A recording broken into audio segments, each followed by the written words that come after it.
Hello students, pulse हरियंत economy में मैं पढ़ा रही थी आपको deregulation of oil and gas sector.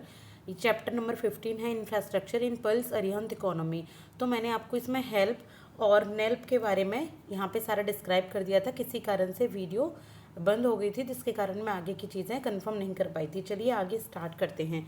तो हेल्प और नेल्प पढ़ने के बाद हम स्टार्ट करेंगे ओपन एक्रीज लाइसेंसिंग पॉलिसी। तो OALP इसका नाम है, ये भी मैंने थोड़ा सा बता दिया था। तो ये हेल्प का ही पार्ट था। पहले नेल्प थी ना, न्यू एक्सप्लोरेशन लाइसेंसिंग पॉलिसी, फिर उसके बाद आई थी help, hydrocarbon exploration and licensing policy, जिसमें लाइसेंसिंग दी जाती थी कि ऑयल और गैस सेक्टर में अगर कोई वर्क करना है, माइनिंग करनी है, प्रोडक्शन करना है, तो एक सिंगल लाइसेंस दिया जाता है किसको, जो करना चाहता है इनको कमर्शियल पर्पज़ या डोमेस्टिकली पर्पज़ से प्रोड्यूस, तो वो कर सकता है। तो यही हेल्प था। हेल्प में 2017 में ये एक पार्ट बना ओल्प हेल्प का।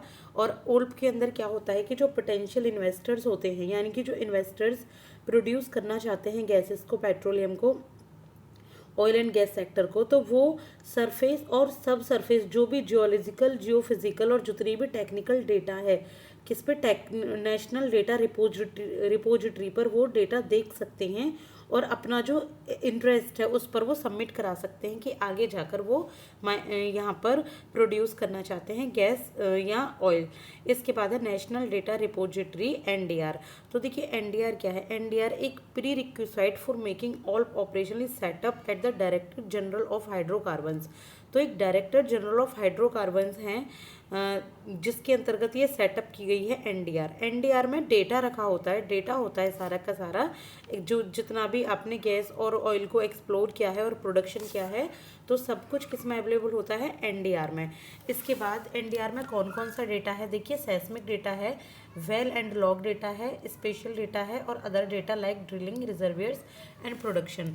और इसमें देखिए हेल्प और नेल्प में थोड़ा सा डिफरेंस है, तो हम डिफरेंस देख लेते हैं। सबसे पहले है टाइप्स ऑफ हाइड्रोकार्बन्स। तो हाइड्रोकार्बन्स जो हेल्प में आते हैं, इसमें जितने भी कन्वेंशनल और अनकन्वेंशनल हाइड्रोकार्बन्स है ये सबको इंक्लूड करता है। और नेल्प में सिर्फ और सिर्फ कन्वेंशनल, यानी कि जो पारंपरिक रूप से जो बनते हैं ऑयल एंड गैस, वही आती है। नेल्प में वही आती थी, तभी तो हेल्प लाया गया। नेल्प पहले आई थी, हेल्प बाद में आई है। इसका ही मतलब ये एक तरीके से नया रूप है, रिफॉर्मेशन है। तो कोल बेड जो मीथेन पॉलिसी होती है वो भी इसमें इंक्लूड होती है। हेल्प में जो लाइसेंस है उसमें सिंगल लाइसेंस की ज़रूरत होती है सारे के सारे ऑयल और गैस को एक्सट्रैक्ट और एक्सप्लोर करने के लिए। लेकिन जो नेल्प है इसमें एक सेपरेट लाइसेंस की ज़रूरत होती है। गैस, कोल बेड मीथेन और शेल गैस और शेल हाइड्रेट्स को क्या इसके लिए कन्वेंशनल के लिए अलग अलग लाइसेंस की ज़रूरत होती है नेल्प में।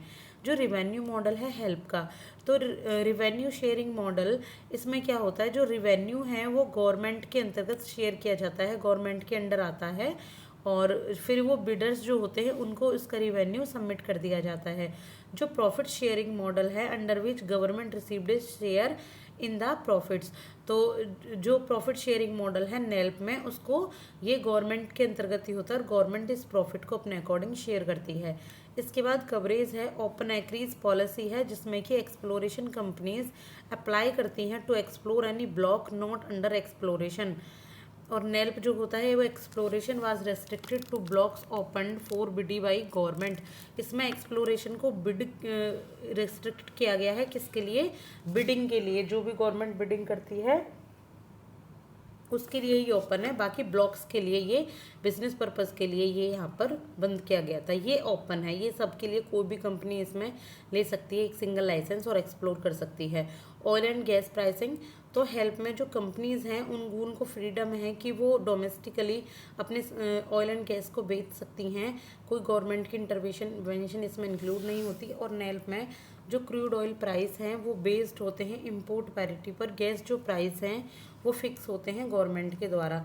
और जो रॉयल्टी है, concessional royalty for deep water and ultra deep water, तो जो कंसेशनल रॉयल्टी है वो डीप वाटर में यानी कि 5% होती है और अल्ट्रा डीप वाटर में 2% areas which are difficult to explore and reduction. तो कुछ रॉयल्टी भी मिलती है कि अगर डीप वाटर में आप माइनिंग कर रहे हैं, प्रोडक्शन कर रहे हैं, तो 5% की आपको एक रॉयल्टी मिलती है। अल्ट्रा डीप वाटर में 2% की मिलती है। अल्ट्रा डीप मतलब थोड़े से और ज़्यादा डीप में, विच आर डिफ़िकल्ट टू, और जो शैलो वाटर्स होते हैं रॉयल्टी वहाँ पर 10% टू 7.5% होती है। और नेल्प में 12.5% की मिलती है क्या, ऑन शोर एरियाज़ पर, यानी कि जो समुद्र तट के किनारे वाले एरियाज़ होते हैं, और 10% ऑफ शोर एरियाज़ में होती है, यानी कि लैंड एरिया में, और 10% होती है कोल्ड बेड मीथेन। तो इस तरीके से आपको रॉयल्टी मिलती है। इसके बाद हम पढ़ेंगे रिन्यूएबल एनर्जी, लेकिन उससे पहले मैं आपको कुछ नॉर्मली बात करना चाहती हूँ। देखिए, मैं ये वीडियो छोटी छोटी इसलिए बना रही हूँ क्योंकि मेरे कई सब्सक्राइबर ने कहा, काफ़ी सीरियस सब्सक्राइबर जो डेली मेरी वीडियो देखते हैं, कि वो इतनी लॉन्ग वीडियो नहीं देख पाते, उन्हें शॉर्ट वीडियो चाहिए।